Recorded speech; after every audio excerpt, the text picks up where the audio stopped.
Mais la parole de Dieu nous dit très bien, les menteurs, les arrogants, les fiers, les voleurs, et toutes les personnes corrompues n'hériteront pas la vie éternelle, elles seront détruites par Dieu.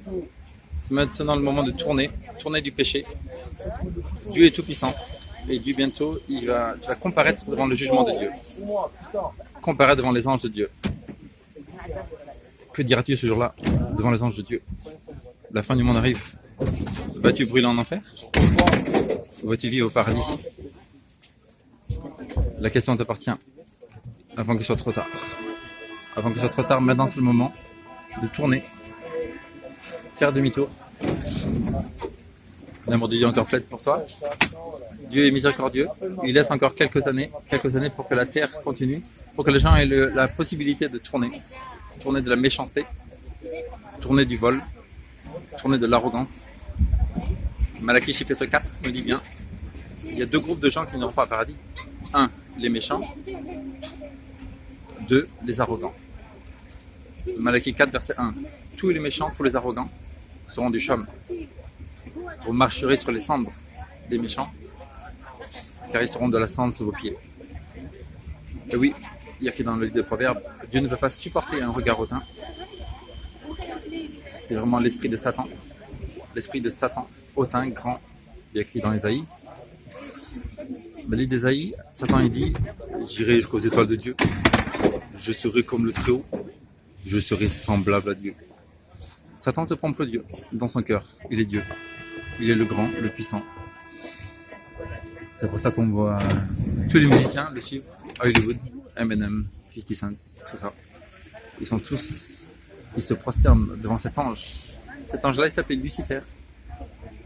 Lucifer très très puissant, très très intelligent. Tellement beau qu'il se prend pour Dieu.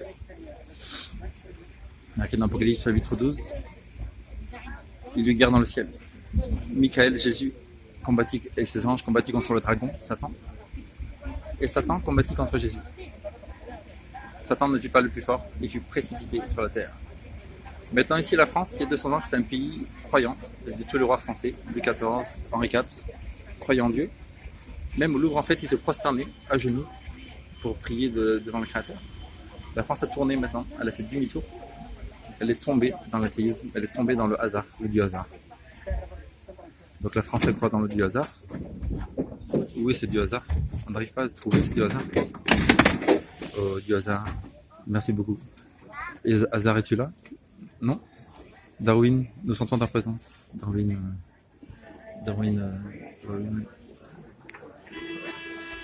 Affirmer que la Terre vient d'un créateur aimant. Il y a écrit dans Romains chapitre 1. Professant être sages, ils sont devenus fous. Les gens se croient plus forts que Dieu, plus intelligents. La Terre ne peut pas venir par hasard. Ton téléphone, est-ce que le hasard a fait la couleur? Est-ce que le hasard a choisi la longueur, la hauteur? Est-ce que c'est le hasard qui met les applications dans le téléphone? Non. Le téléphone, il y a pas eu une explosion dans l'entreprise Samsung. Le matin, on se lève, hop, il y a un téléphone. Oh, le téléphone des enfants, il est super. Non. Cela veut dire que si ton téléphone ne vient pas du hasard, la Terre non plus ne vient pas du hasard. Question. Si tu viens du hasard, pourquoi la Terre est bleue? Qui a choisi la couleur de la Terre? Pourquoi la Terre n'est-elle pas rouge, ou orange, ou violette? On voit très bien que quelqu'un a choisi que la Terre soit bleue.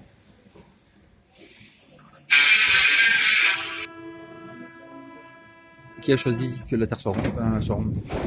Le hasard? Non. Un être intelligent. La Terre pourrait être très bien triangulaire.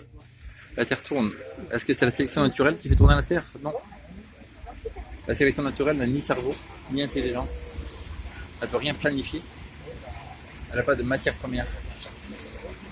Donc on voit très bien que la sélection naturelle ne peut pas choisir faire tourner la Terre. La Terre tourne à 1500 km/s. La question les enfants. Qui c'est qui fait tourner la Terre? Pourquoi la Terre n'est pas 10 fois plus grande? Pourquoi la Terre n'est pas 10 fois plus petite? Tout vient d'un créateur aimant. Question. Si tout vient du hasard, de la théorie de l'évolution, si tout vient de mutation, comment c'est la différence entre le bien et le mal? Les êtres humains connaissent la différence entre le bien et le mal. Mais si tu viens du hasard, sélection naturelle, limitation, il n'y a aucune raison de connaître ni bien ni mal. On serait là pour se battre les uns contre les autres. Donc on voit très bien que si tu as une conscience, si tu as la différence entre le bien et le mal, c'est qu'il y a un créateur. Lis la Bible maintenant avant qu'il soit trop tard. Car bientôt les jugements vont tomber.